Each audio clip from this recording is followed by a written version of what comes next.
Actually, you know what, bro? Like, I think you should bring us in, innit? Tash, my guy, let's do it. It was your idea, so... I'm trying to find a pen before we go live. Hey, do you want the bullet pen? I got the a bullet pen. Love that. Although the bullet pen is kind of, I had a different pen, and the girls at work started taking the piss out of me. They were like, "Oh, it's a bullet," and I didn't realize what a bullet was. And it was gotcha. Yeah. One of those. You know what I mean? So that's now is a bullet pen. So when they were like, "Oh, looks like a bullet pen," then I was like, "Oh, what's a bullet pen?"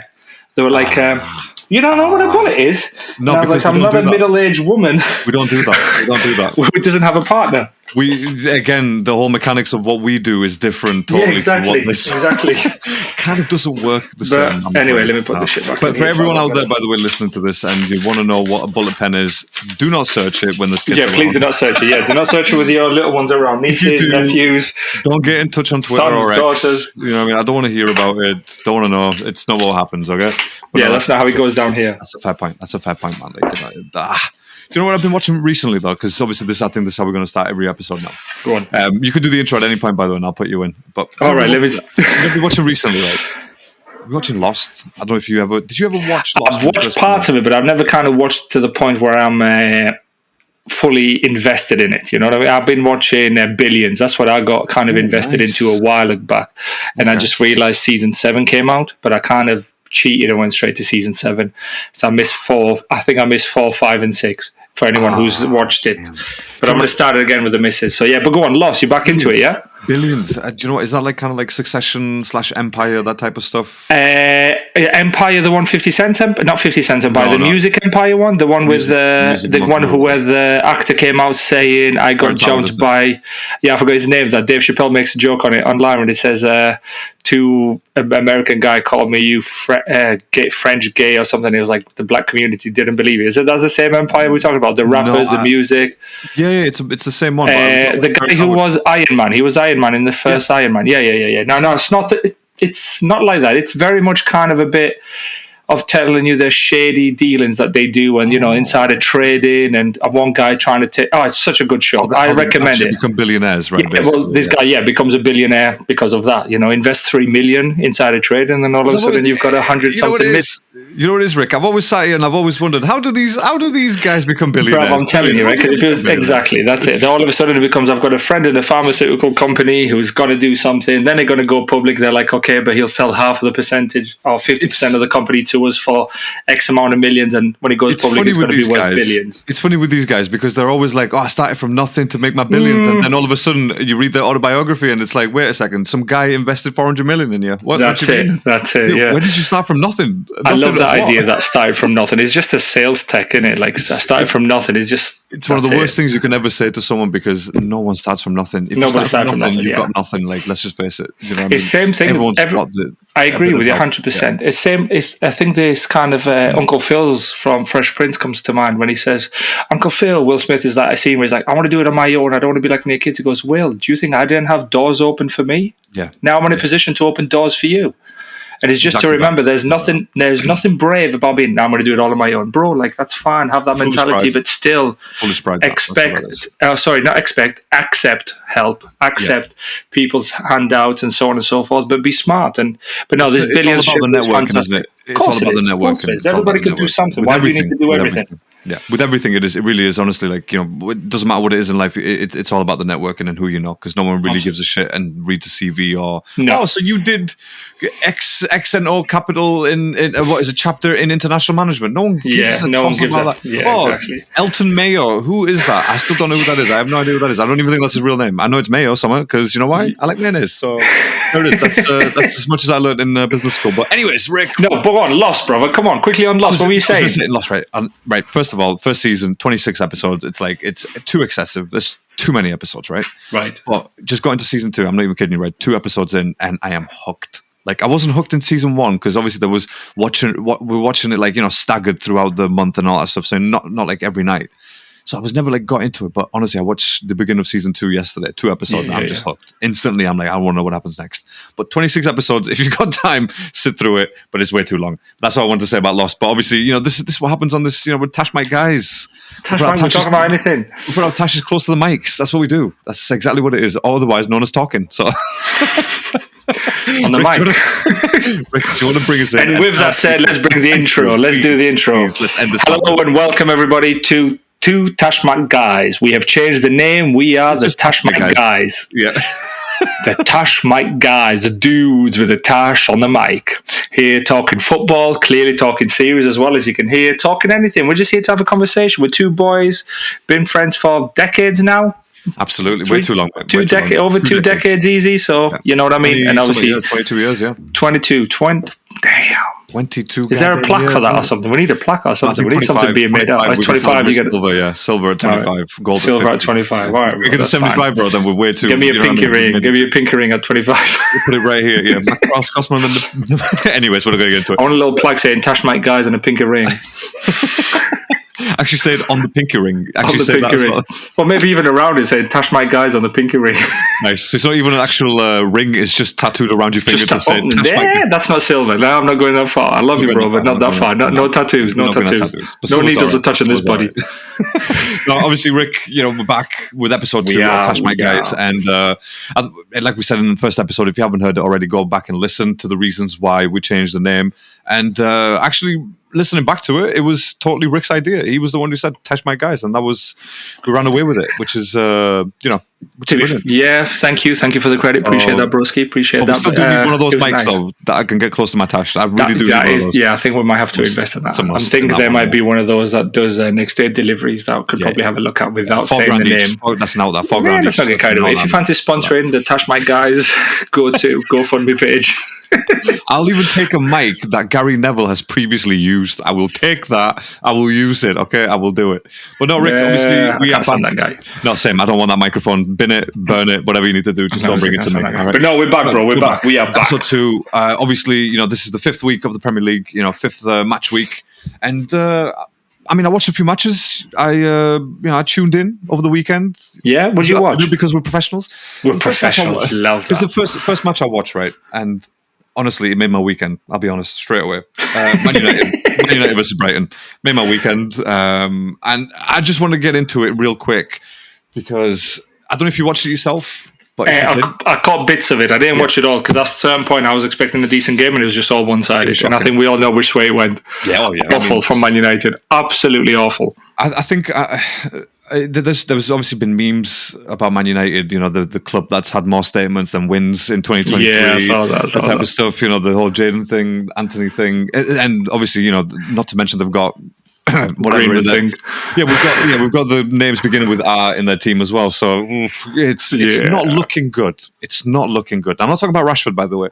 So it's not looking good at all, though. So, but I'll be honest. I think from where they were last year, but the way they ended last year, you kind of thought, all right, there's something there, isn't there? That there may be a force to be reckoned with, or close to in a way. But they've just gone backwards, and I can't even say stagnated because they haven't stood still. They've actually gone backwards. They're literally making backward steps, and I don't know how. And obviously we'll probably talk a little bit more into detail, but just as an overall opinion from me, I really don't see how Ten Hag can last very long in this Man United team. Most likely he'll leave himself because all right, you know what, the club is broken, politics, whatever it is, or the other likely scenario is that they get rid of him. But then again, you get rid of him, who do you get in? So, what do you think? I agree with you. I thought they were awful. I watched bits of it. Obviously, let's say injuries, the negative news and the media coverage of around it all, the Anthony, the Greenwood, the Sancho stuff that came out before as well. Like, surely it's not good for the club. Anthony, Sancho, big money buys that came in. How big are they in there? What kind of characters are in the dressing room? If you come out and kind of criticize Anthony like that, Jadon Sancho like that, and he responds publicly, it's not where you want to be. You know what I mean? You want to kind of nip that in the bud. And if anything, if you got asked why didn't Sancho play, he should have said like most managers do. I can only pick 11. I pick the best, who I think is the best players, and therefore, you know what? That's it. And leave it at that. Don't come out saying he hasn't trained very well. And if he does come out, he's well within his right. Sancho should not have done what he did. But for me, I'm happy that they're going backwards. I literally couldn't give two flying Fs. Not definitely. So you're saying with Sancho's point of view, are you saying that he shouldn't have come out? He shouldn't have done that. He shouldn't come out. You can do that behind closed doors. You should. Two wrongs don't make a right. If Ten Hag is well within his rights to be like, I saw Sancho in fairness, but you'd like to give the manager more right because he's the main guy and he's probably trying to do a Mourinho approach of calling single players out so then they can perform better. But this young generation, a lot like before. That's what I mean. Yeah, it's not. It's clearly it's not because these guys are sensitive now. I'll be honest, and I use that word carefully. These younger generations who become millionaires at 17, 18 are super sensitive. They didn't have to go through what the Lampards, the Gerrards, the Vieiras, the Martin Keogns, let's just focus on Man United, the Nevilles, the Nicky Butts and so on from the academy where Sir Alex said like, oh, Sir Alex, I want 50 grand. You'll get 1,500 and play for Man United. Shut up. You're not getting anything more than that. Do you know what I mean? Keep them humble. Sancho went straight over to, where is it, Dortmund? Became a Mercedes ambassador, so like obviously he had his dream cars like a G-Wagons or whatever else. Again, I don't know what his dream, but I'm hypothetically speaking. When you come at that age, you never hear anything wrong. You never hear any negative stuff come towards you. And I'm sure he's surrounded himself with real friends who say like, whoa, Larry, slow down, mate. What the hell are you doing? You can't do that. Oh, Rick, what are you doing, bro? That's not good for you. That's not good for them. Just so we can clear up for the listeners, by the way, we're not actually doing anything on the screens. Just, it was just an example. That was just an example. Yeah. He's not doing it. I'm just giving an example and trying to make it real and hit home. But what I mean is like surround yourself with real people. And he hasn't, I assume, or he thought he did. Nobody would have said anything negative to him. And now he doesn't know how to take negative comments.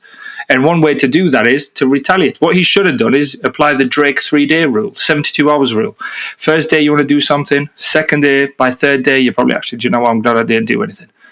Yeah, I mean, I get what you're saying because obviously you shouldn't really attack your manager like that. But at the same time, I can see Sancho's point of view because it's not like Ten Hag has picked a team where they are clearly performing or putting in 100%.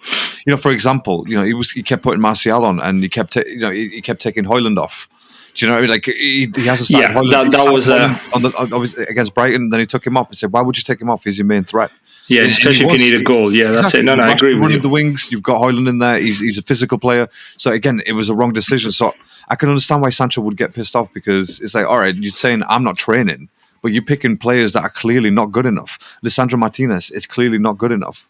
He got turned yet again. No, I agree. Yeah. Absolutely turned through. I saw that. Oh, that goal as well was such a good goal. Just the way he turned. Yeah, just unbelievable. Was it João Pedro? Who was the one who turned him? I thought it was Gross. Yeah, Pascal Gross. Well, just the way he turned him in the middle of the box. Again, in the middle of the box where Martinez, obviously, he's the World Cup winner. So, let's not cross. Of course. That's what I'm talking about. I got to say, you got to put him down, then you got to build him back up a little bit. But I will definitely slam him back down again. No, I agree with you for Ten Hag stuff. I literally agree with you on the Ten Hag stuff. But I think about it, if they were winning. Yeah. Everybody would have looked at him as like, oh, he's the saviour, he's this, he's making the right decision. But because they're not winning, then what comes down to you come under scrutiny, you come under the microscope of more things. Right, why is this happening? Really? No, I think what he needs to do with Sancho is, and I know what Sancho's trying to do, but give him a run of games. Actually prove a point. Like he gave Anthony a chance, because Anthony's awful for me as well. He's too weak for the Prem. Yeah, he's a bit like a Madueke for Chelsea, who's just weak on the ball. Everything is left-footed, easily predictable. Same, and I'm going to touch on Mudryk as well. Predictable. Okay, you're fast, but exactly. Yeah, there'll be different sections for this kid, but in terms of Man United, also another thing for me is Bruno can't be captain. He's not captain material. You can't have your captain rolling around. You cannot have your captain's slightest touch on a brush past the ear or like a blow in his ear, and then he goes down holding his face and just trying to get the player sent off. For me, that's not captain material. No. Man United are used to captains who are just like strong, solid, there for the team. For me, Casemiro needs to be captain. Get him a couple of months to learn English, change it. Second transfer window, change him around. Yeah. There was a meme I saw, bro. Sancho's telling Bruno, hey, Bruno, stop complaining, yeah? Stop moaning. Stop moaning. He's telling Bruno for now. Have you seen that one as well? Seen that one, yeah. That was a match. How can you speak to your captain like that? Like, that's your captain. Yeah. This is Man United. You try to do that to John Terry, Patrick Vieira. You try to do that to Roy Keane, Steven Gerrard, some from the top 4 teams. Try to do 20 of them and see what happens. Come on, bro. Like, this is what I mean. Like, it's Bruno's not a captain for me. Like, he's a great player, he's technical and so on, but he's not a captain for me. He's not. I totally agree with you. I think that they had no leadership in that team. No one wants to take responsibility for anything that they're doing. Everyone, it's clearly a blaming culture there. That's it. If you this is why I don't agree with the whole Ten Hag thing, because again, you're supposed to lead by example. Like, it's not your captain's job to lead by example. The captain is there. You tell him what you need to do. Do you know what I mean? Whereas a coach like Ten Hag, he needs to take responsibility for everything that's happening. Forget, I need to blame Sancho because he's not training. All right, cool. Yeah, You've got 24 other players. You don't need to specifically come out and call out Sancho, and he hasn't even played. It's not like Sancho's come on, he's done poor, and he's taken him off after 5 minutes, and then it's like, all right, cool. You have got the right to say that he's not good enough. You haven't even put him on. You haven't, Ten Hag, this season, you haven't even given Sancho the time on the off the bench. This is what I'm saying. Like, I don't think it's fair for him to come out and just call out on one specific player when he's got Harry Maguire in his team. You know what I mean? It's not.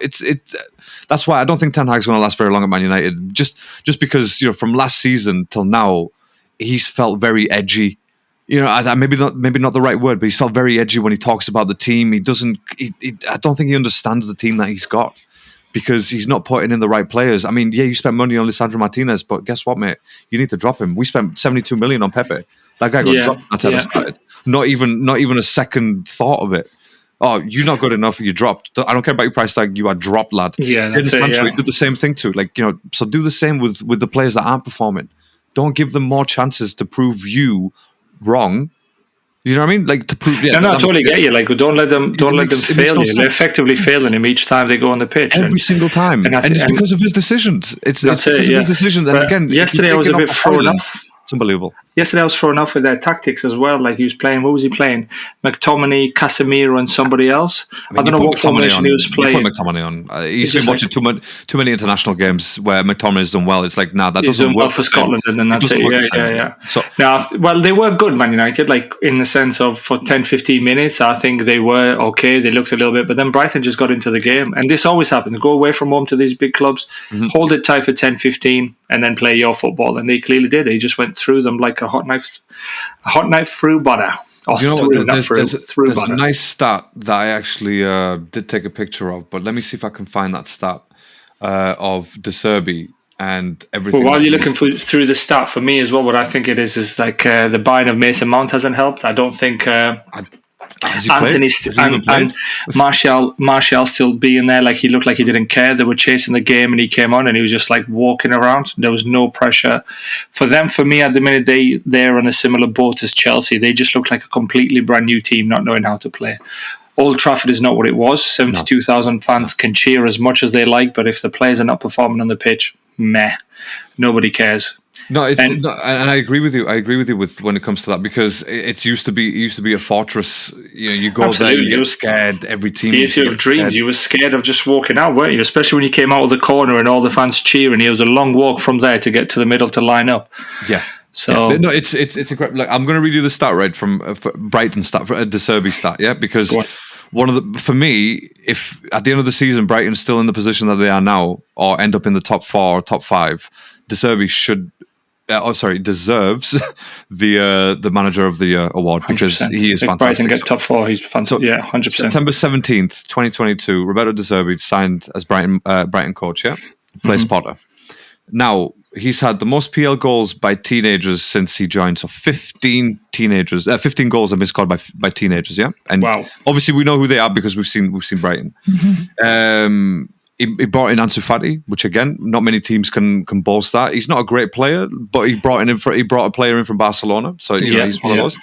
23 wins in 44 official games, so 23 wins. So that's just over half of wins. Yeah, he's an incredible 62% possession average on games. 62%. No, he's a very good manager. Even Guardiola praised him, saying how they are a specialist at always finding a free man.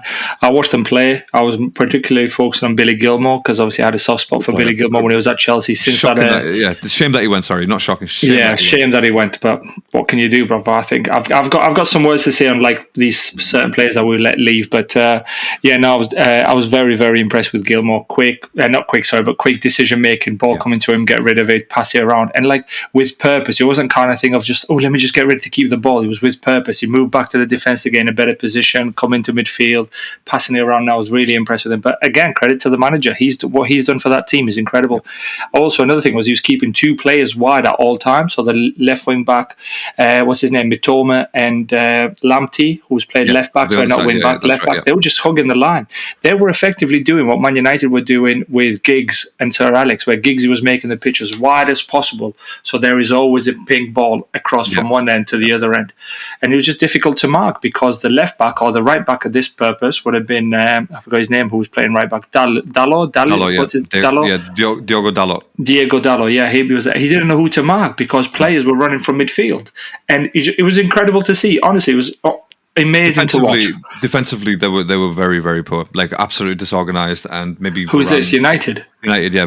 Maybe they got made to look disorganized because they were just putting pressure on the ball, and there was no midfield was nowhere to be seen. Bruno wasn't tracking back. Anthony, what's his name? Rashford wasn't tracking back. Slowly but surely, they all gave up bit by bit. Yeah. Now I know a lot of people are going to be like, "Oh, Man United have had no luck because if." What's his name? Garnacho wasn't offside or millimeters onside. That goal against Arsenal would have been a different result. And this goal where Højlund scored against Brighton, he was just millimeters out. It's still out. Out is out, right? I don't want to use Dominic Toretto, but if you win by a mile or a millimeter, winning is winning. Out is out. End of story. And right now, Man United have conceded 6 goals in the last 2 Prem games. Away at Arsenal and at Brighton at home. It hasn't been a great start to the season. Let's just put it that way for Man United. I mean, let's just have a look at Brighton right now. By the way, Brighton are 5th, 12 points, so a point behind first, basically a point behind Tottenham, who sits second. So yeah, it's incredible, absolutely incredible from Brighton, and I really enjoy watching them play because they do perform. They do provide some really good football. I do want to move it on though. Let's keep it moving on. Briefly on Spurs because it is what it is. But again, I can't help but say that they have kind of become a good team, right? Can I say that? Am I allowed to say that? You can say that. We're 5 games in. Check the producers. Hold on, let me check with the producers. Yes, I can say that. Aren't we producers, editors, writers? Yeah, but we are literally people like that. We're a bigger organisation than this. All right, we're going to come back after a break. Thank you very much. We'll be back. God damn it, man. No, producers angry. It's 12 minutes added on. I watched some of the game. I watched a bit of Match of the Day. I don't understand why 12 minutes was added on, by the way. Like, I don't get it. But 2 things happened. Tottenham obviously become good. They keep winning the matches. They haven't lost one yet. And the second massive thing that happened, the biggest thing, it was like once in a blue moon, Richarlison scores. I was just going to. I'll be honest with you, I was happy he scored. If the not documentary, but if the comments of what he said is true about going through that mental health and all that stuff, you know what I mean? I don't want to hate on anybody because mental health is no joke. I'm glad you brought it up. I'm genuinely glad he scored.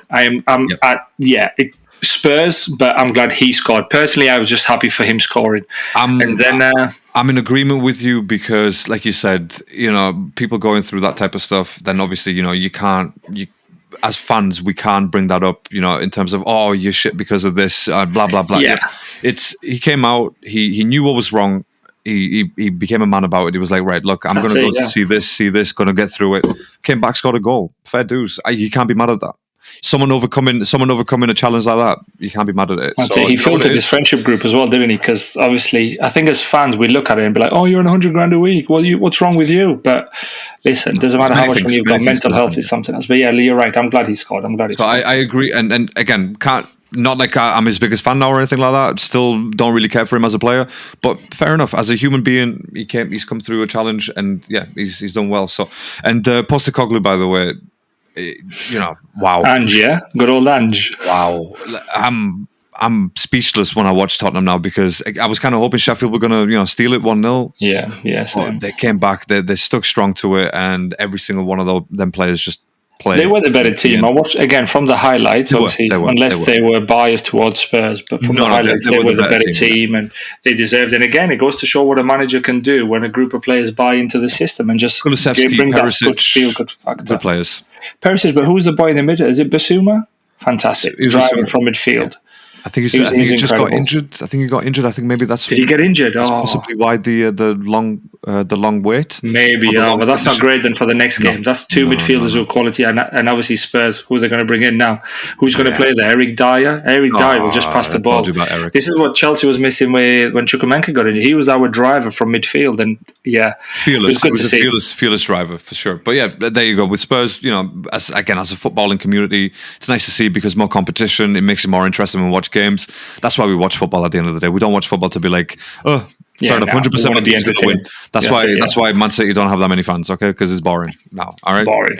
No one cares about it. The only Man City fans I see ever are like 9, 11-year-olds. Yeah, I was going to say under 12s. That's literally it. No one knows what City were like beforehand. And on that list, did you see that list I sent in the group of most teams beaten by an opponent? And Arsenal, Arsenal top against Everton. But against Man City, we've got 87 wins against Man City in our history. Yeah. So do you know what I mean? So I'm not talking. Obviously, I'm not talking like the last 10 years when City just money injection blew up. Yes. Over the history, it's like pipe down a little bit because you've got fake shit going on. There's history behind it. You can't just forget that. Yeah. So that was it with Spurs. Yeah, fair enough. Sheffield United. I don't think I'd be very surprised if they stay up this season. So will I. Same as Luton and Burnley. I can't see anything happening with them. I think with Burnley, we'll see what they do tonight. But previous games they've been quite naive coming into the Prem. I know they walk the Championship, but it's just a different level. The Prem, it's not the same stuff. And they try to play the way that they did, and the game found out. Like teams obviously are sussing it out. The quality. They don't have the quality. That's step. It, Yeah, no, but I mean the quality in the Prem from coming in the Championship. You can be the best team in the Championship. It's difficult coming into the Prem. The worst team in the Prem is usually the better team of the Championship. We've seen it before. How many times have Norwich dropped? Norwich dropped and then come back up. Yeah, exactly. Fulham doing exactly the same thing. But yeah, look, so with Spurs, nice one on that one, and I think they sit second on 13 points. So fair dues. It's going to be an interesting season so far. It's wide open. City always on a winning run. Basically for Spurs, for me, the one thing to do now is to see proper challenge when they play against some of the big boys. So now I know they played United, but we can see United have got problems. But when they play against the Liverpool, which is going to be this Saturday 5:30 kickoff. That's going to be good. That's when we'll start seeing, because I'm scared for Liverpool. From now till then, I think the Spurs I think they've got like a Europa Conference match or something going on as well. We play Spurs on Sunday, I think, they play Arsenal on Sunday. Oh, sorry, this is 30th. Sorry, yeah. So they've got Arsenal. So here we go, proper test. Sorry, 24th. I looked at the wrong date. It's Liverpool the week after. So now let's see how they do with Arsenal and Liverpool consecutive games. Back-to-back sort of thing, Yeah, so... well, obviously, we'll mention a bit more about Arsenal and Chelsea when we get to them as well, like, the upcoming games and so on. I didn't watch too much of the Wolves Liverpool game because the F1 was on at the time, so I was like, whatever. Wolves went up 1-0, and the guys in the group, they weren't happy. Shit, and shit first half, and then first half's awful. Oh man, we were the best team afterwards, so it's deluded Liverpool fans, bro. Like, it's always like we're the best team rather than breaking it down. Exactly. For me, again, I haven't seen it, so I can't comment, but it looks like, okay, good on them. You know what I mean? Good on them. They did it and so on, but I keep going back to that Newcastle victory. It just looked the way they won against Newcastle. But again, I go back to it. If you're going down 1-0 to bigger teams that are like more defensively organised and who can hit you on the counter, especially when you press, you'll end up losing 2-0. So Liverpool will need to be careful to going down or conceding first. Especially that early, because a team, like you said, another team who's defensively inclined, they will just sit back and will not let them. That's it. They won't do anything. Just look to hit on the counter. But again, another big team, another win for them. Another big team that's winning. So it adds to the whole competition side of things. But by the way, last thing I forgot to mention on the Man United Brighton, the first 11 cost them 16 million. As opposed to Man United's, which is over 300 million or whatever it is. Yeah. 16 million it cost Brighton to bring them players in, by the way. And they are absolutely smashing it. They're smashing it. They're players there who've been there for a while. This is the kind of thing that obviously I'll touch on when we get to Chelsea. But, you need players who've been there for a while, understand the club, understand the culture, understand the tradition to be a Brighton player. What's his name? Is it Dunk, the centre-back? Yes, Lewis Dunk, yes. Lewis Dunk, quality. He had his England call-up as well, so... Yeah, and he did well as well on that game against Scotland. He was very, very good. So he just continued that form into the club. So well done, really. I'm happy for him. I'm happy for him because they're doing really well, and they seem to be a decent football club. The only thing I don't like about them is when they're raping everybody else in terms of transfer fees, and you've got to play this much for our players.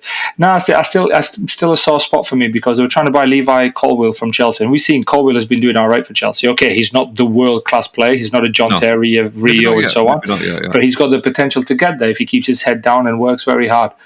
And they were like, "Oh, we'll give you 20 million for him." Like, hold on a minute, bro. Like, you're trying to give us Caicedo for like 105. You only want 20 million for him. They succeeded. Well, succeeded. Sorry, yeah. But I mean, that's what they were saying. But succeeded because we've got somebody who thinks just throwing. Anyway, we'll touch on it when we get to that was by the by. I just caught the note there, and it was an important point. I knew I wrote it down. But yeah, Wolves, Liverpool. Yeah, it is what it is. They have got talent without a shadow of a doubt. We can't deny that.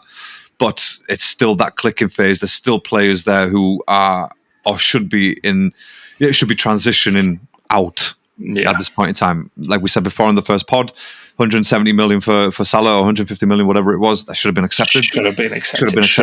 That's literally your next 2 seasons sorted now, because he could have brought him. If Mbappe wanted to come to Liverpool, he could have just found 30 million somewhere and just get Mbappe for 200. Probably the thing is, wouldn't even have to do that, because like I said, they spend wisely with Liverpool. You know, they always have done. They never spend extravagant. And if you get that money, you need to replace Salah, but there's young players that can replace Salah. And again, you want to build. Salah's only going to take you maybe another couple of years max, but then after that, what's going to happen? You've got no replacement. There's no real replacement for him. On the other side, you've got Gakpo, you've got Luis Diaz, you've got Jota. So again, there's replacements for the left, but for the right, they've got absolutely no one. And that's a problem now, because he's going to get old. He's getting older. It's just the way it is. He's not going to get the 30 plus goals a season that you want from him anymore. If he does, brilliant. Obviously, he's still not going to let his head drop. But again, maybe it was time cash it in. Yeah, you have to cash it in now. But they didn't. Hopefully, it kind of pays in their favor. But obviously, as an outside fan, again, as an outside fan. But and now those are the sort of matches that I watched, because obviously there was too many. The City's 3-1, Haaland scoring. Yeah, it's it is. Haaland should have had a hat trick. The chances he missed, especially there was a ball that came through quickly and he reacted. But obviously the form that he was in last year, he was putting them away. Yeah, he really should have had a hat trick against them. He started off a bit slow even last year, though. So don't forget that. Well, let's see, but yeah. He's still scoring, and that's it. That's all you want. Unstoppable team. Obviously, they're reinforced with the likes of Kovacic and Gvardiol as well. I don't know, man. It's very difficult. It's difficult to see anybody's beating them. Yeah, that's it. I can't see them because obviously they got the defensive reinforcement with the boy from RB Leipzig. Yeah. The centre back. Gvardiol. Yeah, Gvardiol. He was incredible. I only know him from the World Cup. It's not that I've been watching Bundesliga. But clearly everybody wanted him. And then Kova in the middle. Lost Gundogan, got Kova. They did really well at keeping Bernardo Silva, because he is quality. He's a great player. And then they brought a new boy as well, Jeremy Doku. Doku. He scored as well. And he looked lively, he looks quick, and it was good. But again, I don't want it to become one of those things where City run away with it. I want another one. If they win it, they win it. But I want it to go close to the wire, similar to what we had Arsenal City, Liverpool City. It's getting to the point now where I'm used to like games being so tight and that adrenaline, even when my team are playing, I'm like, oh, but what's my team going to do? Is it going to mess up the title race for somebody? Because that's what that's why the Brightons exist in there. That's what we're saying. That's it, yeah. We want the Brightons and we want the rest of them to kind of come in as well. But Villa doing all right as well, so we'll see. We'll see how it happens. Obviously, Villa, another win for, a win for Villa, which is really good. Villa, Emery, he's a good coach, whatever you think about him, maybe not like, top 2, top 3 coach. He's a very good coach, though. He knows how to get a win. He knows how to get teams into Europe and, eventually win them as well. So it's a very forget City right now, right? But because at some point they will fall, maybe a loss here or there, it will have confidence. But for now, it seems to be an open enough season. No, I agree. From now, if anything continues like this, it's going to be a great season. But can I just go back to the Spurs thing, by the way? I just want to make a correction. I made a mistake of saying that they've got European football. Spurs don't have European football. Oh, they missed out. That's right. They missed out. Yeah. So they're not going to have it. So obviously, it's Villa who took it. They were close. But Villa did what they did. So that's what I mean. There you go. That's Unai Emery for you. You'll get them into Europe, and they'll get the money that they need. Again, Villa, they're never going to pretend to win. To challenge for the title. But you can have a Leicester season once every 15 years, 20 years. You can have a Leicester season. That's it. So it's all possible. It's improbable, but it's all possible. So, and that leads us off obviously nice to Chelsea with I say it's an open season. It is an open season. It's still early in the season yet. It's early. But again, you're not sat there telling everyone or telling me or even yourself that you're going to challenge for a title. No, definitely not. No, we're not. One thing that it is with Chelsea, and that's frustrating. So obviously, I'll start on my my time, Mr. Speaker. This is my time. All right. Well, we've got the 15 minutes starting from now, so perfect timing. Now, for yesterday's game, disappointing result. It's a game that we should really go and win. Okay, the lineup came out starting 11. I was surprised not to see Chile in the lineup. And I was like, what's he done wrong? Like, why? He's our best left back at the club. You're playing Colwill, okay, but like play Colwill and Thiago or do something else, because we knew what Bournemouth were going to do. They were just going to look to hit on the counter. There were moments they were keeping possession for 5 or 10 minutes, but predominantly we kept it. But the young lad in midfield, I hope I don't butcher the name, the Ugo Chukwu, he was fantastic. Yeah, Ugo Chukwu, he played well. Not fantastic, take that back. He played well. What he needs to improve on is what I seem to like from the modern day midfielder is that drive. We had that with N'Golo Kante on the year we won the Champions League. The year we won the league under Conte is N'Golo driving from midfield, because nobody seems to expect it from that deep. And you go past 1 or 2 plays, you've beat that line of midfield. Now automatically you're in attack with 4v4. And we had a lot of success in the past with that. Doesn't seem to happen. Chukwuemeka did that till he got injured at West Ham. So yeah, and then it kind of comes back to, as a Chelsea fan, thinking to yourself, who do you don't want to blame, because it's a new team, but then you've got to blame somebody because it's a new team. We seem to buy the replacement and the replacement of the replacement and the replacement of the replacement of the replacement. Meaning we got flipping, we sold Pulisic, we bought somebody in to replace Pulisic, we bought somebody to replace that guy, we bought somebody to replace that guy. And you think to yourself, like, Todd, slow down, bro. Like, let the team, like that last year was meant to be a transition year. We got so many players in. And then he goes and spends another X amount of millions on it. We've got Levia, we've got Okuchukwu, we've got Diaz, I think his surname is, the French guy at the back. But then Barishil is there, so why do we bring another centre back? Yeah. You had Disasi, that's his name. Yeah, Barishil is there. Why is he there? You mentioned Barishil, right? I think it's a crime that guy doesn't get played. Why is he not playing? Exactly. Why is he not playing? I think he might be coming back from injury. Okay, that's fine. Coming back from injury. We've got Armando Broja obviously coming back from injury. Let's see what he can do. The Albanian guy. I know, but I'm hoping he can offer a bit of physicality up top. I'm hoping, because he's quick. A lot of players have said who is the fastest player at Chelsea, and Sterling has said Armando Broja is quick. He may not look quick, but he is quick. Now let's see. Is Sterling saying that? Let's actually see what he's like. But the main thing is, again, is like it seems to be as if we're down to 10 men every time Mudryk is on the pitch, because he just doesn't seem to click with anybody. Now, I've heard rumours, people saying, sorry, very quickly. Now, I've heard rumours, people saying is obviously his family's back in Ukraine, he's worried about, and okay, like, you know what, I can't begin to understand what's that like. You have your mom, your dad, or your whoever, so on, yeah, in a war-torn country, okay? And then the next thing is as well, is he just, is English, is he speaking, is he communicating? And it felt like as if his head kept going down and down and down. And every time he lost the ball, Thiago was on his case, Enzo was on his case, Colwill was on his case. These more players, obviously, who were not losing the ball. But what I think with him is, what he did the whole match was he had 2 decent runs, and that was it. In the whole time that he played, he had a quick turn on Max Aarons. He played a 1-2 with Jackson, which I was like, okay, it's better than what we used to. Again, it's not what we won this consistently. You'd be able to take on the right back, look to play, and then go on the attack. Crossed it back for, Gallagher. It was too high, awkward position for Gallagher to hit. It was more like thrust it with your hips into the goal. There was no way to get enough power. And then there was another moment he turned and he ran with it. And that was about it, most game. And then after that, he just became predictable.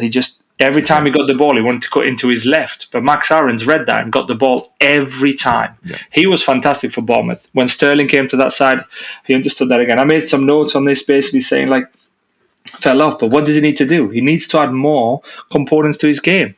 i.e., hold the ball up sometimes, give it back, look for the 1-2 with the person that just gave you the ball. Don't think of taking it on every time, bro. Like, he was just, every time he got it, his first touch was out of his feet to his left to try and cut inside and kind of go, rather than go down the wing, he's cutting the other side. Do what Mbappe does, like you're there, pretend like you're running and then drop short. Like these little games, watch these guys. You've got the speed of Mbappe, you've got the speed of Vinicius Jr. No one is catching you if the ball is right. but you need to be able to create the space for yourself. Don't just stand there because you're easily marked and you're not reacting quickly. It comes back to Sunday League, on your toes. It felt like as if this guy was on his heels all the time. We're not expecting the ball. And yeah, every time he's on the pitch, whether he comes on, he starts, it's like as if we've got 10 men. And again, a cameo of 5 minutes, i.e. added together 2 runs and something else. I was like, oh, okay. But then, yeah, it's just back to his usual self. Poch came out saying he's got the potential, he's young, but he just needs to understand the team better. And a little bit, I blame the manager for that. Give somebody one-to-one to work with this guy. Work with him one-to-one, looking at videos, tell him what you're expecting him to do. In training, he's banging them in. Like, you watch videos and stuff, everybody claps. They can see he's got the talent to strike, to turn, to take defenders on. But that's what in training he's playing with confidence. He's got zero confidence on a starting 11 against any of these teams. Too much pressure, I feel. Too much pressure on him, I think. Massive pressure. It's a price tag, it's the media, it's the stuff that obviously he listens to 2 Tash Mike guys and Tash Mike guys. Sorry, there's no 2 in it. There's just us 2. I mean, there is us 2, but the official name Tash Mike guys. But if you listen to us, then he should be playing better because we're telling him what to do. We're telling him right, exactly. That's it. He's listening to Larry, but no, if he adds these different start to his games and he becomes less predictable, I do think obviously that will increase his confidence, reduce the criticism, and then hopefully equal to better performances on Mudryk for me. That's literally the worst thing I can say is like when he's on the pitch with 10 men. And I agree with you because every time I watch him, I think I can go back through some of the other notes as well that I've made over the last few weeks or maybe even seasons that we did like last season. The main thing I always write about Mudryk is literally his passing is shocking. Like, he has got some of the worst passing I've ever seen from any player, like ever that I've ever seen. It's incredible how bad it is. I'm trying to find some Chelsea notes, but I'm sure they're there somewhere. Once I find them, I'll post them. No, well, let me continue on another thing then from it. While you're looking for that, is that you're right on the passing and the stuff. There's times he does it well, and you think, "This is you, bro. Like, why can't you do this?" But then 9 times out of the 10, he does the incorrect decision and so on. But then again, I think even as a team, we're very poor tactically. Like, this is where I point the finger to Poch. Like, there's rumours that he likes to have a free flow in attack, so the attackers make their own mind up on the final third. Whereas Thomas Tuchel was a lot more organised, the runs, trying to overlap, running from deep, and he always talks about transitioning phases and so on. With Poch, it's more like I say, free flowing. But then we look at this team, and we're a new team again. I go back to Todd Bowley. These guys free flowing don't understand each other yet. You can't allow free-flowing football with a brand new starting 11. Jackson is new. Flipping Palmer is new. Mudryk is new to them, the guys who have just joined in. Sterling is new. Enzo's there. He's new to the new guys. So literally everybody's new. It's like that friend of a friend of a friend. And you're like, yeah, all right, mate, so what'd you do? Are you all right? We're just waiting. There's no banter with that. Exactly. We're just waiting on the ball. Yeah, that's it. And again, like, do something. Understand you've got a new team. It's all good when you were at Spurs and you had Danny Rose and Carl Walker and Eriksson and Dele Alli and so on. Yeah, these guys knew each other. These guys could play, could try to unlock the defence with the way that they play because they understood each other. Chelsea players are all new. They all seem to look to somebody for some leadership, and there is no leadership. Conor Gallagher got the captain armband. I don't know why. He didn't really offer much. Enzo likes to talk sometimes, but again, his English is not that great, I assume. Yeah, I mean, I don't know how you put in Conor Gallagher as your captain, to be fair, when you've got Chilwell sitting on the bench and for no reason. So here we go, by the way. I've got just 2 notes that I found because I'm not going to go back any further. Chelsea v Fulham, it was a Friday night, Stamford Bridge. I put here, Mudryk was a ghost, couldn't link up play, passing accuracy was poor, right? Clearly out of his depth, literally that's what I put. And then I think the week after you played West Ham away, Felix Mudryk, Enzo start, awful passing from Mudryk. These are just the notes. Against Fulham, he was literally a repeat against Fulham yesterday. The guy, the right back, had him in his back pocket. There was one hard challenge that he did, as if to kind of, like, that old school, I'm going to go hard on you so you get scared of, I'm here. But bro, like, don't be scared. Like, go back on. Just be like, I'll get you next time. I'll get you next time, you little scallywag. Yeah. And just go for it. Do you know what I mean? Yeah, run at him, run at the defender. But every time he got the defender, like I said to you, he needs to be able to use his arms more. He needs to do what a Didier Drogba does. Yeah. Feel. If the defender is close tight, put your arm out. Just feel where he is. If he's not there, touch the ball, then turn at the defender or play it back. And then do a quick kind of a 180 run behind. Because if the defender is on you, he's left space behind. The right back is so tight to you, he's left space behind. Yeah. Quick 180, run into that space. And if you don't get the ball, flipping scream for it, bro. Like, scream at Enzo, scream at someone and be like, I made that fucking run. I'm going to do 2 more. If you're not playing, I'm going to have your fucking head. Do you know what I mean? Hold people accountable. Because if he's doing it in trade, like, he's too soft, and that's it. He's too soft. And he just comes to it when you're too soft. And it's not even he's trying to play pretty football. He's just trying to play it, but he's too much in his head. There's no confidence whatsoever.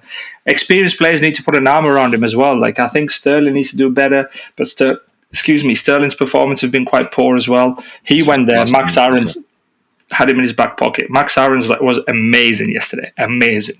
And then when you see Max Aarons do that, Gusto for me, I've got another bit on here very quickly on Gusto.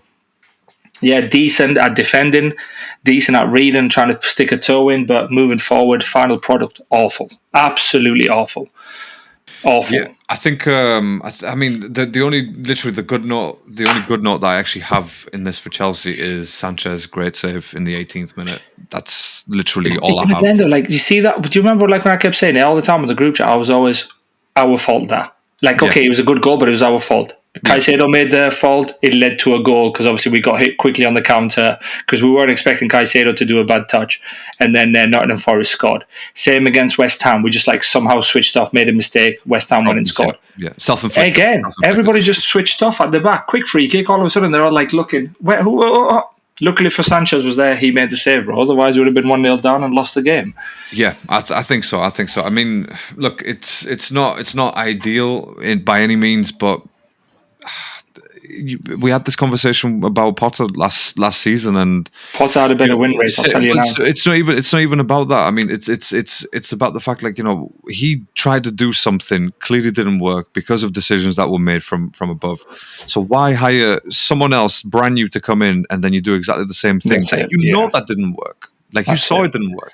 And if you didn't, if you don't know, then you can just go look at the previous 2022-2023 season table, you know, finishing table, and then, you know, that's where you'll find your answer. Right, it doesn't even have to go that far. Ready for a stat? Chelsea have won 6 games in 2023. As a calendar year, yeah. I read that stat. It's and damning. we're in September. It's damning, yeah. It's damning that. That is 6 games in all competition in 2023. Yeah.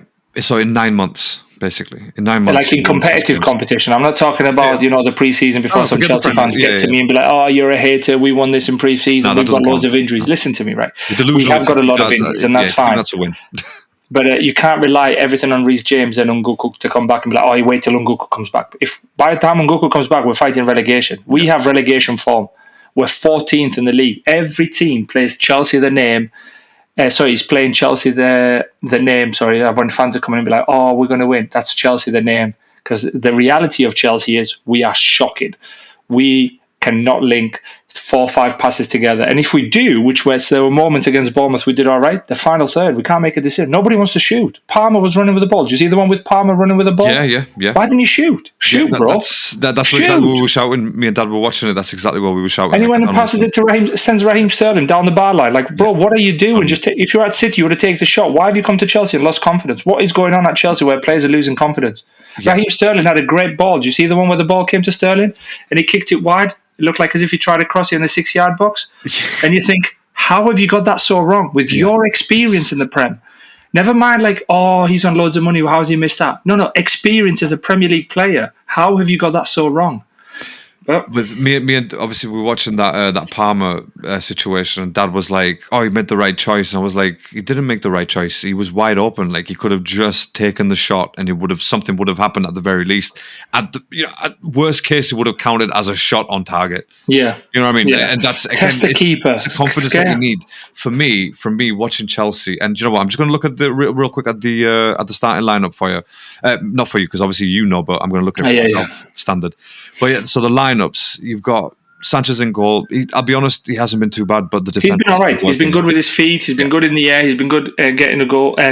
Shot stopper. Yeah, really good. I'm happy with him. I've been happy with him, to be fair, in these 5 games. You've got Malo Gusto. Like, again, according to this, is 4-2-3-1 on Flash Scores, but I'm guessing it was more of a 3 at the back sort of thing. No, it was a 4-2-3-1. He tried to revert back to that with Conor Gallagher then being the main driver from midfield, but there was no option. There was times. Go on. I was going to say, I'll just say a final thing. On the right hand side, Disasi, I'll be honest, he hasn't been your best player or a good player so far.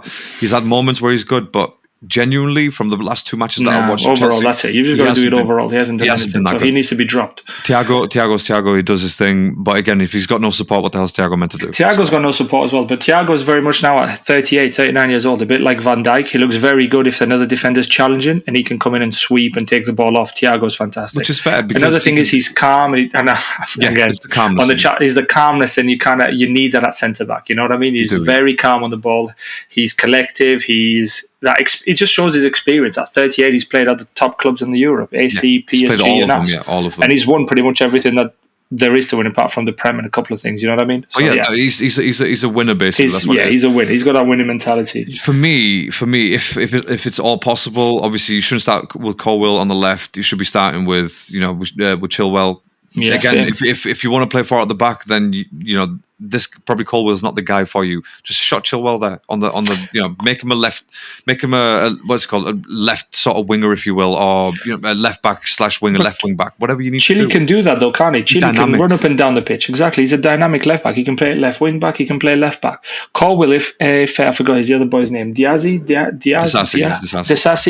Diazi. Disasi. He can, if he hasn't had a very good game, drop him for a little bit. Take him out of the media. Take him out of the firing line and put Thiago at the right, Colwill at the left. Colwill hasn't put a foot wrong for Chelsea. Colwill has been really, really good for me. I've been really impressed with Colwill. He can start Thiago, Colwill, Chilwell. Give yourself the best possible 4 at the back.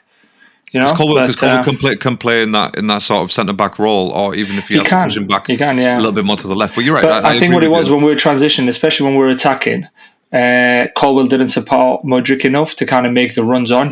Like Ben White does for Saka sometimes, and Saka then gets that freedom where the defender gets stuck. He just leaves him on a 1-to-1, and all of a sudden, even though moments, we'll come into the Arsenal bit, but I think the Ukrainian boy tackled Saka 2-3 times. Mikolenko tackled Saka 2-3 times because he was 1-on-1. Did a great. You know what I mean? Like, you want to have that run back. Ben White that went down the line once, Mikolenko was like, oh wait, do I stay on Saka or do I quickly try to track this ball? And all of a sudden, that split second, as a professional, that's all you need. You need that extra yard, and then you can make that great pass. Mudryk never gets that. Nobody ever seems to want to help him to run past the defender, overlap, do something, and then therefore then we get beat. Then we feel like we're 10 men. But yeah, go on. Next on the lineup. Again, then you've got Gallagher and Ugochukwu in the centre, and it's like, slow. I'll be honest, Gallagher, not really, I've said this for time, he's not really a Chelsea player, shouldn't be captain. It's fair enough. If you could come back and say, oh, they've got 12 players injured or something like that, fair enough. Yeah. There's going to be players coming back, that's fine.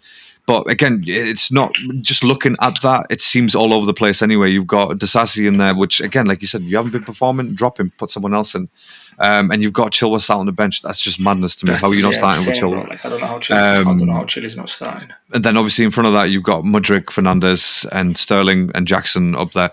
Jackson, he's been a lively player, but confidence and the fact that he needs a shooting boot. Yeah, he's not very clinical with him. Yeah, he's not clinical enough, and he needs his shooting boots. Enzo's trying to get it. There's not enough of Enzo. Enzo for me has been better when he's been a bit deeper. Yeah, it's not a position for Enzo. It's not like everybody's talking for him to play as a 10 and stuff, but he's been better. He's been a bit more of a quarterback when he's deeper. He's been an 8/8. That's what he's been. 8 to 6 is good. 10, not for me, not an Enzo. But again, maybe that role is safe for Nguku. But yeah, we're playing with 5 at the 3-4-3 for this game. We went 4-2-3-1. In next game, no matter what happens, he needs to go with 4 at the back again and just trying to pick a better team. It does. And I can see all your injured players. You got the Caicedo that obviously would be in that midfield. Caicedo would have been there. That's why you got Ugochukwu obviously playing there right But now. I think for us, we play a very game of, like most teams, where we're trying to utilise the wing backs or the full backs. And when the quality of the ball in the box is not at the level that it needs to be, like with Gusto, some of the crosses were shocking. Yeah, they were. Then all of a sudden you've just lost all of that build up, and next time you can't do that again because now you're easily read, you're predictable again, so you're going to have to try something else, and then after 20 minutes possibly try that play again, and that's where we're lacking. But another thing for me very quickly, I don't know what you thought about it, but the referee was quite poor. There were challenges on Chelsea players that were similar that Chelsea did to Bournemouth, and for Bournemouth it was a free kick, for Chelsea it wasn't a free kick. The challenge that Diassi did on, I think it was Kluivert, was a yellow card. Max Aaron's on Mudryk, when Mudryk ran the third run that he did, but obviously got wiped out. And it wasn't a yellow card. Because if Max Aaron's got a yellow card, he wouldn't get that touch tight to Mudryk. It would have gave him a bit more freedom, but he didn't get that yellow card. And I was like, Why is that not a yellow card? He was about to shoot and he got wiped out. Do you remember like the one that was at the edge of the box and they kind of like Sterling hit the post, it bounced down the line, bounced back out. Colwill was offside. Did you see that? Did you see that one? Yeah. That should have been a yellow card for me. It was a goal scoring opportunity. You just wiped him out. Yeah, you try to get the ball. All granted, every player is trying to get the ball, but you didn't. And therefore, it's a yellow card. Diazzi on the same on Kluivert, it's a yellow card. Rash challenge, yellow card. It was, yeah. It was that, especially that it was just the inconsistency for Chelsea players. I was watching with my father-in-law, and I was getting vexed, but I was like, because it wasn't fair. It didn't feel like it was fair for both sides. If Bournemouth players went down easy from a gentle push, nothing. If the Chelsea players went down, nothing for Chelsea players. Bournemouth players went down a free kick, and it felt like as if the 20,000 that were there kind of influenced the ref. And for me, it was a referee had an awful game. Yeah, David Coote is not. I don't know. He's not really the best. I mean, Simon Hooper, who officiated the Arsenal game, he wasn't the best either. But I think. It just feels like we're repeating ourselves when it comes to that's it, bro. Like that's it, pretty much it. So what I'd like to see next one, obviously to wrap it up on Chelsea, and we'll bring it onto your team, is very quickly, like for me, stick to that starting 11 again. If that's what you're going to do, put Chilwell in, drop Diassi, drop Mudryk, but then who are you going to put Cole Palmer on? Put Cole Palmer on the left. He played on the left, I think, and just encourage your players to shoot more. Encourage your players to shoot more. He's for me, he's a good player, but it's that too much left-footed again. He doesn't seem to have anything else, and I'll be honest with you, bro, I think he's going to very soon, if he did start playing, he's going to lose his confidence. And because that was a confidence thing when he didn't shoot and send Sterling packing. It was just an awful pass. But but no, for your team, so obviously I watched parts of it, I'm not going to lie. How are you feeling with the results, the lineup? But the big thing is dropping the keeper. What's your thoughts on that? Well, with David Raya, I'll be honest, I was really looking forward to seeing him play, and obviously finally got his shot. I think that's probably because Ramsdale will be playing Champions League on Wednesday.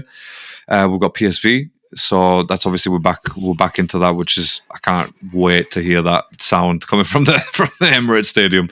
It's been a long time. It's been a long time. So nothing beats Champions League nights. I'm not going to lie to you. I wish it was a Tuesday so I can make it more traditional, but it's a Wednesday. That's fine. It is what it is. That's right. But I think with Raya, he, there was a reason why they bought him. He was never going to be benched, for the whole season. He was always going to get his chance, and there you go. He got his chance, clean sheet on his first match.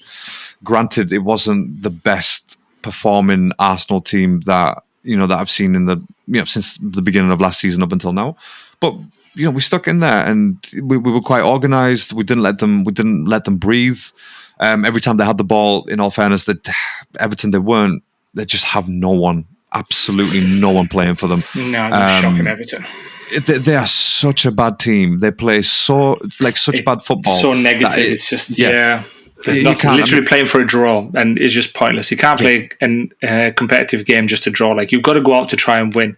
I understand it's league, but give the fans something. Like, if they attacked and they lost 3-1 or 3-2, the fans would be like, actually, we're onto something. I saw what happened there. I saw what happened there. I could see where we're going. We'll beat Bournemouth. We'll beat so and so. We'll beat Chelsea. But Arsenal's a different level at the minute. Yeah, which is fair dues. But like you said, there was no real sense of competition from Everton. Like you said, they were there.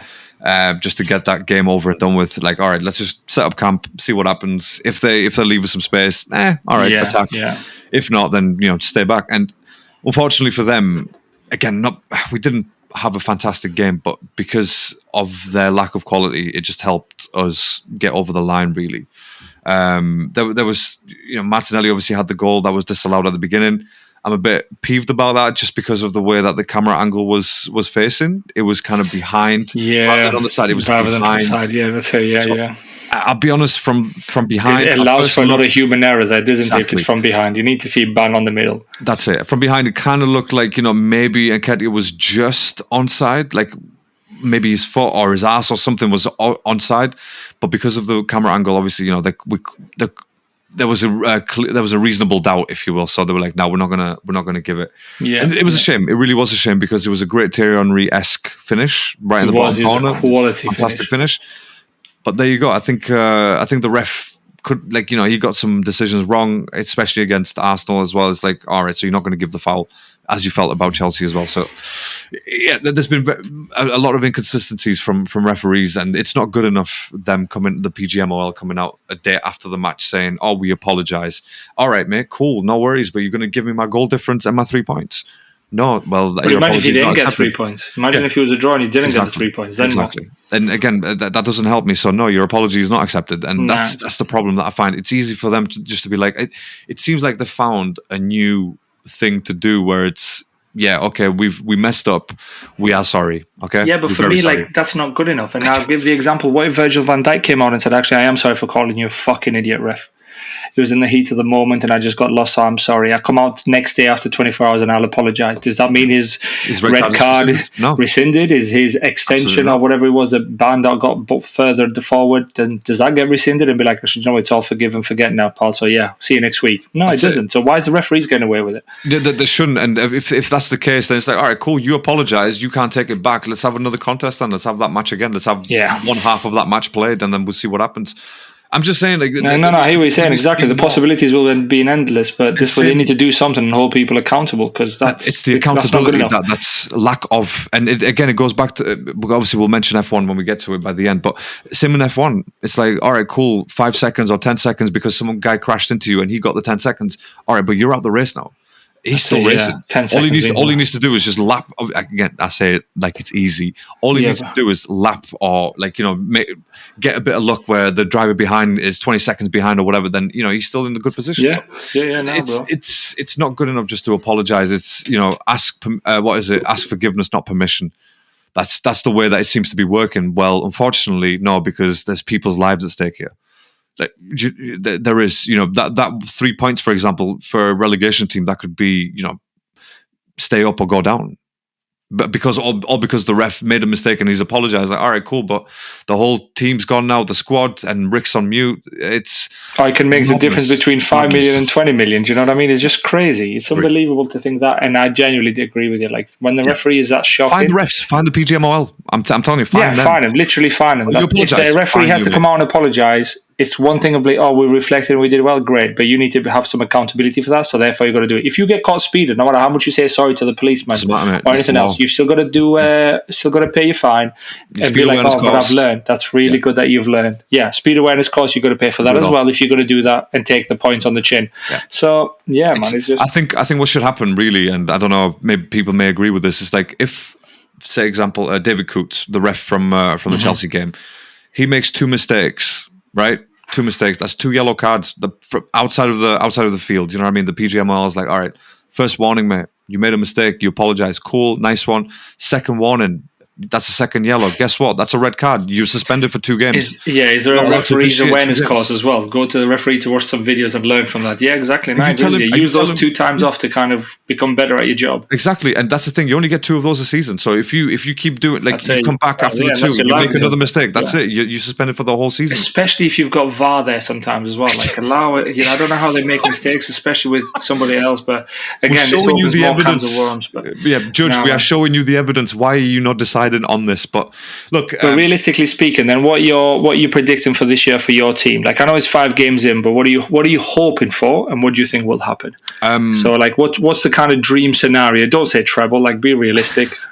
No, I think dream scenario genuinely would be to go at least into the semis in the Champions League and maybe win an FA Cup. That, again, with sort of at the same time challenging for the title, but that would be a good season, as in, like, okay, progression's there.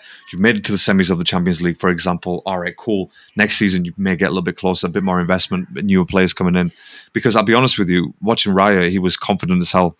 Like, Ramsdale sometimes seemed shaky, but Raya was just pure on confidence. He's like, you know what, screw this. I'll get out the box whenever the fuck I want. Yeah, this is my opportunity. Yeah, and he did. And you know what? He took it. He got a clean sheet. He didn't have much to do. Let's just be clear about that. It's not like he did any massive... No, your defenders... I watched a little bit of it, Saliba was fantastic, especially when I don't know who was trying to run at him and he just showed him down the line and tackled him. I think, was it Beto, the new boy Beto? The big lad. Nah, Saliba was having none of that. Saliba was like, nah, man, you just go down here and that's it. Let's just stop messing about now. So that's it. He literally just on his bike and caught up with him, and that was the end of that story. Gabriel obviously had a bit of a wobble at the end of the match where it's like, what are you pushing him for, bro? Yeah. Come on, man. He's got that in his game, though. He's got that in his game. It can just cost you for no reason. I don't even think it's lack of confidence. I think it's overconfidence on Gabriel's part. It's like, I can get this guy. neglect it for like a split second, and that split second is like, oh shit, I'm behind him now. I have to actually go lunge. That's what he did with Hoyland. Tight margins, isn't it? Like literally, That's the professional game. But yeah, so for me, that would be the perfect thing. Like I said, I watched Rice play. I think he's made a tremendous difference to the team. The confidence that he's brought in that midfield, especially when Partey's not playing, unbelievable. Mistakes or stuff that could change. Don't rely too heavily on Zinchenko. I think he's very good as a midfielder, but again, he's a liability for the left back. He can. The spaces that he leaves behind and the mistakes that he could. Well, we saw that last year anyway against the Bournemouth, against the rest of the team. So So I think that the slight little changes, and that would probably come January. If I think in January he should reinforce the team. He should bring in someone else. He's got a left back. He's got a left back in Kivior, very good player. He's been decent. He's got Tomiyasu. Tomiyasu came on, bossed it again, just absolutely no problem. Start with them. If you must have Zinchenko, then you know what I mean. Like drop Havertz or drop the Trossard role, like that sort of that Xhaka role. Put Zinchenko there. Then that gives Rice a bit of freedom to play around a little bit more in the midfield, while Zinchenko is sort of holding back. So again, there's little changes that he could potentially make to make the team a lot stronger. And the right hand side is very good. The only concern, and a big concern for me, is Saka. That guy is not up to scratch. I don't think that's not that I know, and I don't think he's firing all cylinders. He's not. And I will say this, and like I've said before on the podcast, I listen to a lot of other podcasts, especially on Arsenal. There's a couple that I religiously listen to, and I'm a fan. I'm a huge fan, obviously, as you know, and. For me, I like to be a bit more realistic. And I listen to these guys like, oh, yeah, well, Saka did this. And, oh, did you see the run that he made? Okay, yeah, I understand the run that he made. But what did he actually do? Where was that final pass? Where was that assist that he made? Where was that goal? And I'm not expecting him to score every game or 2-3 goals every game. That's obviously not. That's unrealistic. But at the same time, he needs to step up his game because he's got no competition. If he's not firing, he knows he's going to stay on. Ain't no one taking his place. And that's a major problem. That's dangerous. That's a huge problem. Because for many reasons... He'll start to neglect it, won't he? All of a sudden, then he's like, no matter what, it becomes like those memes with me walking into work. Have you seen that one? I think it was with Jim Carrey. He walks into, strolling to work 45 minutes late because I do the work of 3 people. Exactly. I'll literally be Saka strolling and be like, nobody's going to replay. Who's going to play right wing? No one. And the only one that could play is Trossard. But again, not to the same quality. It won't be like for like, but... He can play the game. He can play there, and sometimes you just have to. Arteta has to be like, do you know what, mate? You're cool. You're good and all that, but I need to give you a rest now, and you need to understand what it's like watching the game from the bench, and getting that feel of I don't want to be on the bench. So next time, exactly. And no, I think for me though, as well, on the bits that I watched, was Odegaard was fantastic at keeping the ball. Like, use this word again, calm. Like, it's so important to be calm on the football pitch. You just buys yourself so much. That's it. The composure that he had was excellent. And what he's very good at as well is supporting players when he sees there's a 1-on-1, and he kind of goes over to be a 2-on-1, especially with Saka on that side. And that's what's helped him. That's what sometimes is a get out of jail card for Saka, because there's a pass always there to come back to Odegaard. Whereas, like I say to you, like for other teams, I go back to my team, it's very unrealistic that tends to happen to us. Now, it might happen. Maybe they're having high hopes for this Nguku when he comes back. I'll see. He did it in pre-season. We were winning games in pre-season. But again, that's pre-season. Yeah. So we'll see what happens. But no, overall for me, I thought you guys were fantastic.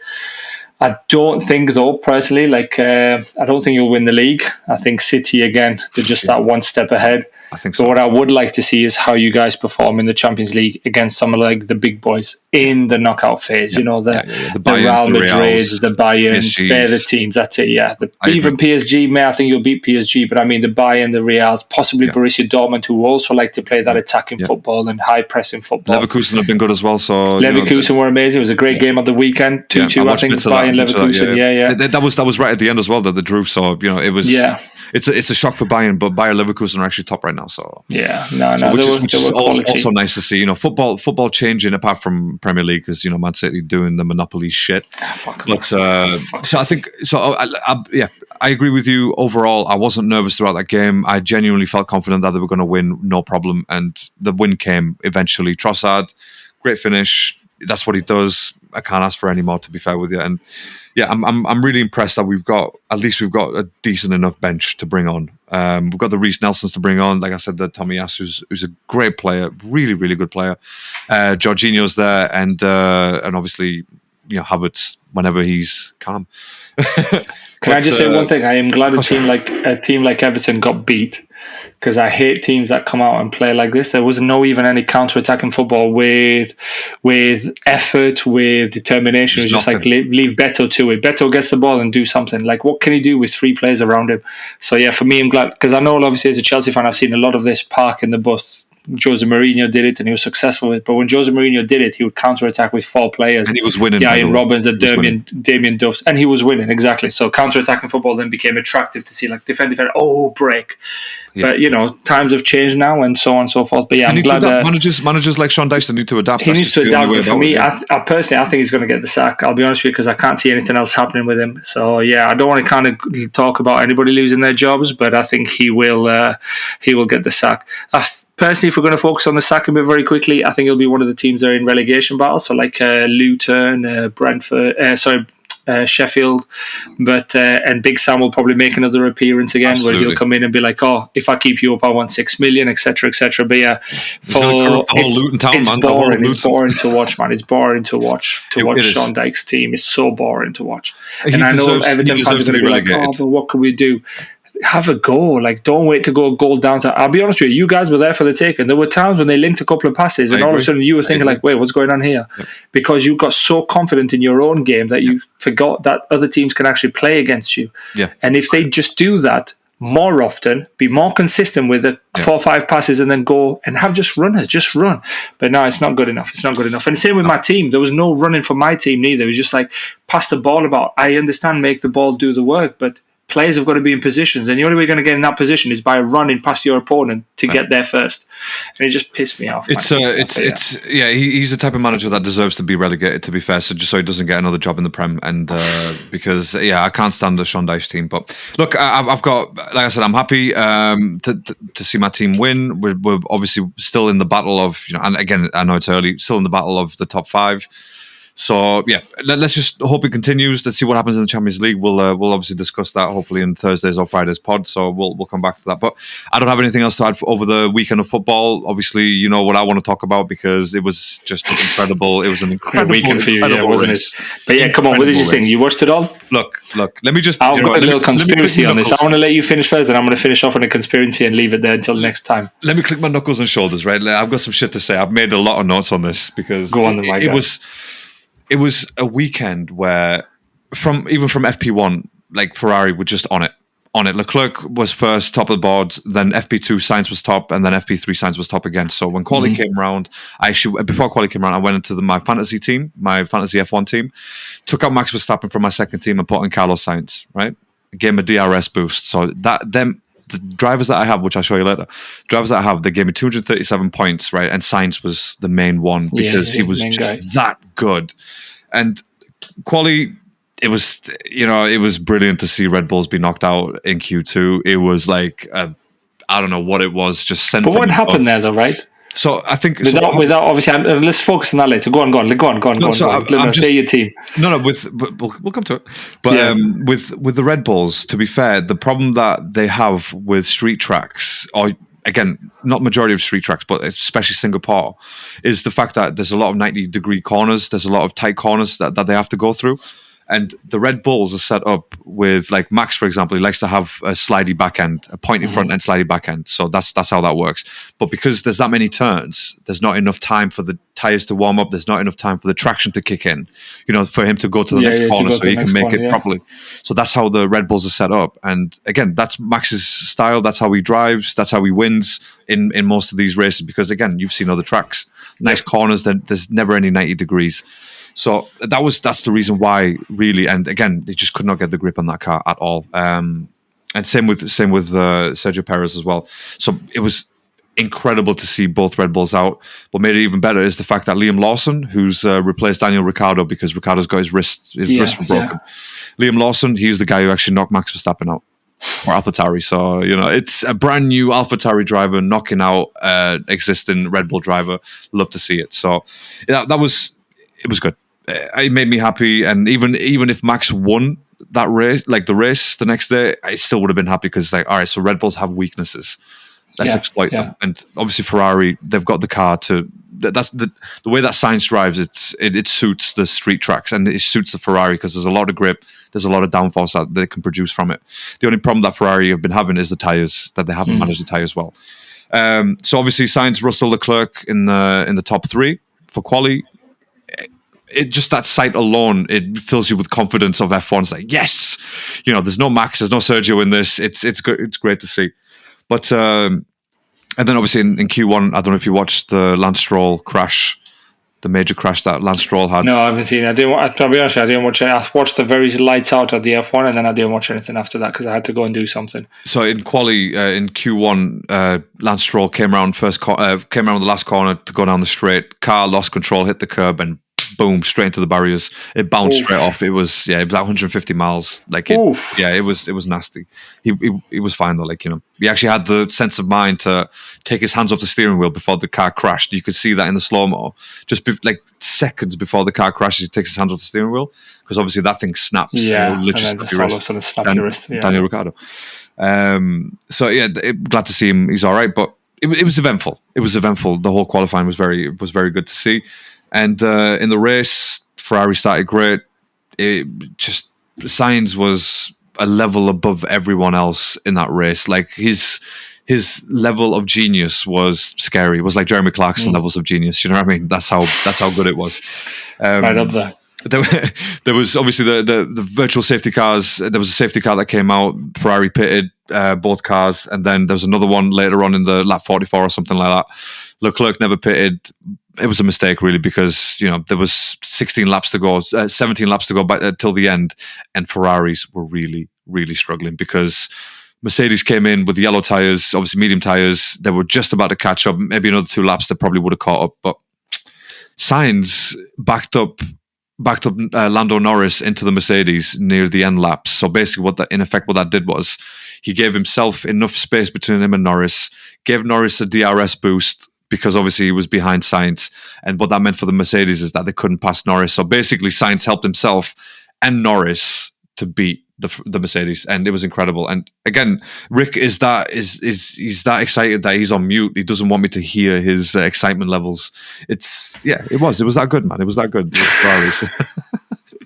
But my apologies, amateur hour putting on mute. To be fair, I'm just glad Max didn't win. I'll be honest with you. I told you before, I was all for the underdog when he was the underdog, and now that I look back, even that race back in Abu Dhabi, and obviously I'm going back a long time now, just wasn't fair on Lewis at all. No. And now Max has all gone to his head. So for me, I'm glad Sainz as well. To be fair, couldn't have happened to a better bloke. He seems such a wonderful bloke. What sticks with me with him is there was very much an interview. What do you drive? I drive this. I drive this. I drive this. Come to Sainz. What do you drive? I drive a Golf. Yeah, well, he just seems humble. Not because he's humble, but he just seems like a genuine guy. Like he doesn't seem to be out of reality. He just seems like a normal person who's a quality driver. So I'm happy for him. I agree with you, and I think that the mistake that Ferrari made, or almost cost them, was the fact that they should have pitted on when the virtual safety car came in. They should have pitted at least one of the Ferraris, especially Leclerc, put him on the red tires because they had that set available. Put him on the red tires, and then obviously that'll take him to the end and potentially even get a second place, beat Norris. But the fact that they left him out, his tires were on I think it was 30 plus laps or 40 plus laps. So obviously they were worn out. By the time the Mercedes came out with the mediums, he couldn't defend at all. Russell just took over him like he wasn't even there. Again, another lap Verstappen would have taken over him because he was fifth. So it was very dangerous. They played it close. Was it this weekend that that Leclerc said, "Why did I get held up?" Was it this weekend? I can remember that. Or was that last weekend where it's like, "Why was I get held up in the pit lane?" Yeah, that was last weekend because they didn't double stack. I think they just couldn't get the tire on. That was the problem because he was doing well. He said something around to do with traffic or something. They were like, "Oh, there was traffic, so we couldn't let you out because there was traffic." It was yesterday. It was yesterday. So again, instead of a 3-second stop or a 2.5 second stop, it ended up being a 5-second stop. And again, 2 seconds is a hell of a difference, man. Mm-hmm. 2 seconds is like almost a lap. Of course, yeah. To be honest with you, when you lap it round, it's from one end of the track to the other side. It's crazy. It really is. So I think with Ferrari, there's still issues with the strategy. There's still issues with that, but the fact that they managed to double stack the cars and actually did it properly without any real delay, apart from the traffic, because even if he was released in traffic, worst case, he would have hit another car. He would have got points. Ferrari would have obviously been in trouble. even and even if he actually managed to get out on time, but he couldn't anyway. You know what I mean? He couldn't actually get out on time because of that traffic. So in a way, they kind of made the right decision, but at the same time, it cost Leclerc as well. So, and again, Leclerc is a very indecisive driver. He's very soft as a driver. He doesn't take it like Sainz, like, I know this is what I'm going to do. They even said to Sainz, they were like, you're letting Norris use DRS. He's like, yes, it's on purpose because he can pull away again. Norris could pull away from the Mercedes, and Sainz had enough speed in his car to move away from Norris. So, all in all, it was a great Ferrari win. I'd say a great team performance, but apart from Leclerc. So, and you know how I feel about Leclerc. He's like the stepson. You know what I mean? Where it's like, you want him to do well, but when he doesn't do well, you want to slap him sideways. It's just because he's held from all the pundits and all the experts. He's held as this great driver and all this stuff. It's like, he hasn't proved anything, has he? Yeah, exactly. Show me what he's won 2 races. They said the same thing with McLaren when they had that good race in Belgium when they had the new upgrades. Oh, McLaren are back. They've had literally 1 race that didn't even win that. So I don't even know. Yeah. I don't know why these guys, go to hype the extreme. Yeah, hype it up. It's typical British media, though, isn't it? It's like something just. I think it's just F1. I think it's just F1 media, to be honest with you, Rick. But I think it's the same. When I say the British media, I mean the same with the players as well. Like like Cole Palmer did a wonderful goal against. Who did he score? Was it against you boys in the Community Shield? And then all of a sudden you were like, oh my God, he's amazing, the next talent, and so on and so forth. But I heard a meme the other day, and I listened to a podcast, because obviously I was listening to some podcasts as well, just to see, because I was out of, when we were away on holiday for a time, I didn't really get to listen to many on footy. And just bringing it back to just quickly on footy, it was England, and the way England played. And all these young players seem to be playing for England in the 19s, 23, where they're winning all these competitions, like GW5 football, get to England and they're playing Brexit football. And I was like, do you know what? That is pretty well explained, because they're playing with flair and they're playing with passion, and they get to England, they're all just so rigid. Got to have 2 defensive midfielders. Got to make sure that we just move. Like, if somebody moves, we move, rather than just be free flowing. Just go, like, be with it, man. Like, I don't want to sound like a hipster going like, yeah, hippie, man, but literally that's how it's got to be. It's got to be the hippie football. So you have to be. But no, I think I'll be honest. Like I said, I mean, if we had F1 like this from the beginning of the season till now, it would have been just excellent. But unfortunately, Red Bull's obviously ran away with it, and no doubt Max is going to be obviously. It's just a matter of time before he gets his 3rd title, which probably happened in Japan or something. So it'll happen next week. And last point, by the way, unfortunate for Russell, because he had 3rd place and then he crashed in the last corner. So it's that wasn't good. And then Lewis concentration till the end. Yeah, Lewis just swooped in there. It's like, oh, thanks, George. I'll take this from you, lad. And he did, and I was happy. Take it for the team. It was Sainz, Norris, and Hamilton. It's like, this is the best thing that could happen. 3 different cars, 3 different drivers, 2 Brits on there. It's like, I love it. I absolutely love it. It was an excellent race, and I hope we see more of it. But chances are it needs to be like that, though, doesn't it? Because all you see is, like you say, exactly. The competition is what makes it interesting. Battle. It goes back to the football that we discussed earlier. We want to see Everton having a go at Arsenal because we want to see battles. We don't want to just see one team being bombarded. Same thing. We don't want to see one driver dominating the rest, and just because then, like you said, you're focusing on second down rather than who's going to win.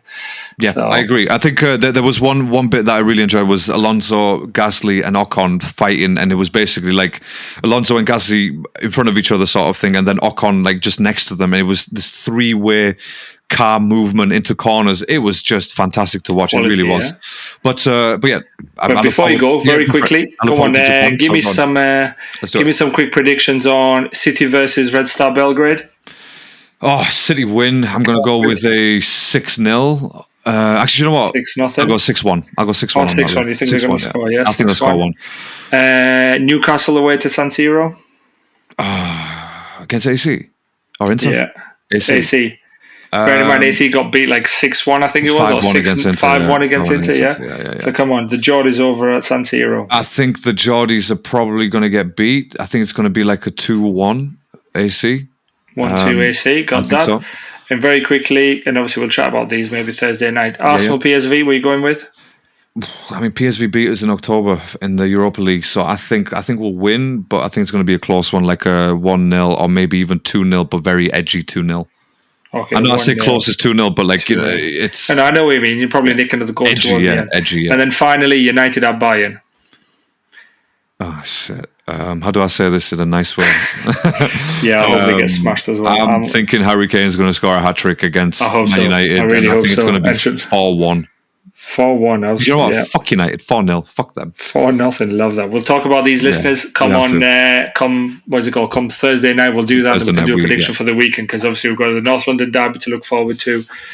And we've got lots of games. But is that anything else to add, my man, or should I send this out? I think we're all done. To be fair, it was just it was an interesting weekend. It was a good weekend for you. You know, Arsenal winning, the Reds effectively winning all week. Ferrari all the way. Winning, and Ferrari winning on the other side. So it was red, win all the way. But right, everybody, thank you very much for listening. We appreciate your ear holes, as my man Larry said a long time ago. We're going to keep that going on to Tash Mike guys as well. Absolutely. And like my guy says, stay safe, stay alert, and have a great evening. Or a great day, whichever time you listen to us. Exactly. It doesn't matter as long as you listen. That's what matters. As long as you're listening. Peace out.